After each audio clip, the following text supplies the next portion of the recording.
আগের ভিডিওটাতে আমরা পেট পুজো করেই শেষ করেছিলাম মুহূর্তখানা। এইবারে চলো বাকিটা ঘুরে নেওয়া যাক। আমাদের সেকেন্ড ডেস্টিনেশন ছিল Gangani. Grand canyon of Bengal নামেই পরিচিত এই স্থানটি।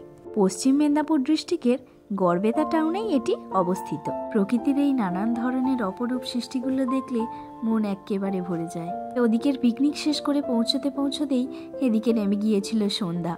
তার মধ্যেই যতটা দেখা যায় আর কি। একটা জায়গাকে কেন্দ্র করে কত মানুষের যে জীবিকা নির্বাহ হয় সেটা এই রকম জায়গাগুলোয় না গেলে হয়তো বোঝাই যায় না। এই অন্ধকারের মধ্যেও কিন্তু পোজ দিতে আমরা মোটেও ছাড়িনি। সকলে মিলে এত ছবি তুলেছি। মুহূর্তগুলোকে পরে উপভোগ করার জন্য ক্যামেরাবন্দি তো করতেই হতো।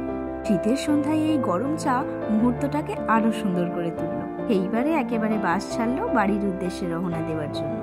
সারাদিনের এত ঘোরাঘুরির পরেও কেউ কিন্তু মোটেও ক্লান্ত হয়নি। সকলের এই প্রাণ খোলা আনন্দ সব সময় বজায় থাকুক। টাটা।